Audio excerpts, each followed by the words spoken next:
I want to tell you about an essential vitamin you've probably never heard of.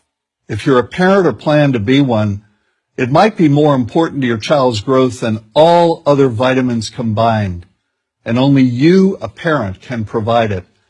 I call it vitamin N, the word no.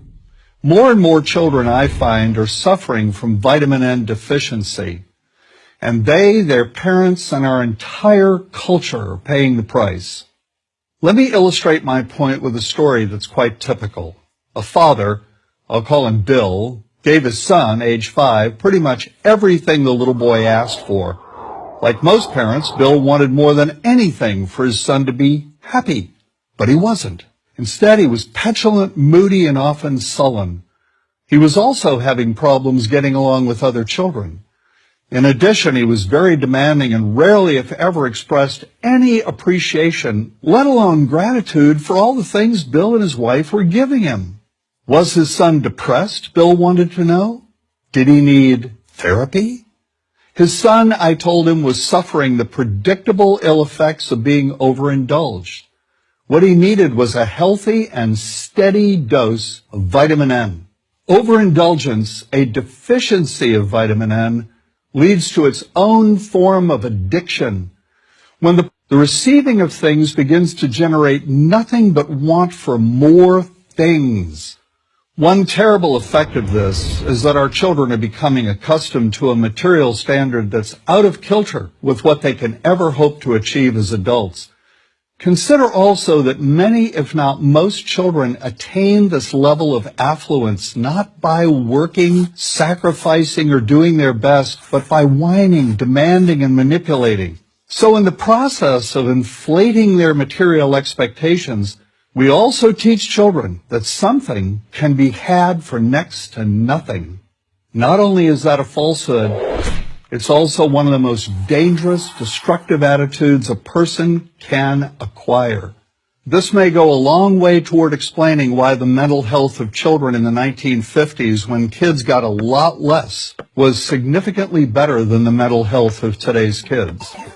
Since the 50s, and especially in the last few decades, as indulgence has become the parenting norm, the rates of child and teen depression have skyrocketed.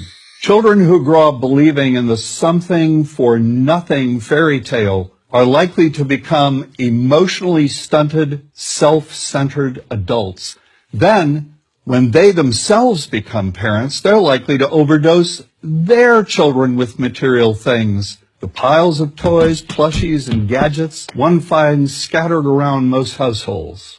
In that way, overindulgence, a deficiency of vitamin N, becomes an inherited disease.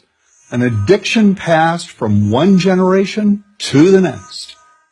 This also explains why children who get too much of what they want rarely take proper care of anything they have.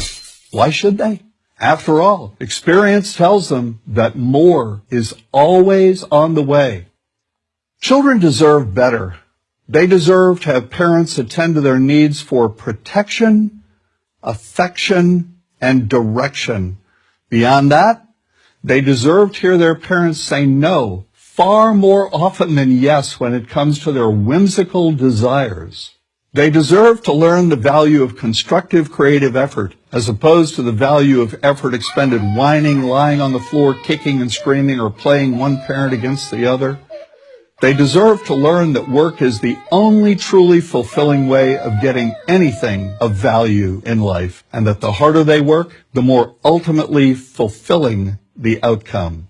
In the process of trying to protect children from frustration, parents have turned reality upside down. A child raised in this topsy-turvy fashion may not have the skills needed to stand on his or her own 2 feet when the time comes to do so. Here's a simple rule. Turn your children's world right side up by giving them all of what they truly need, but no more than 25% of what they simply want. I call this the principle of benign deprivation. No. Vitamin N. Dispense it frequently. You'll be happier in the long run, and so will your child.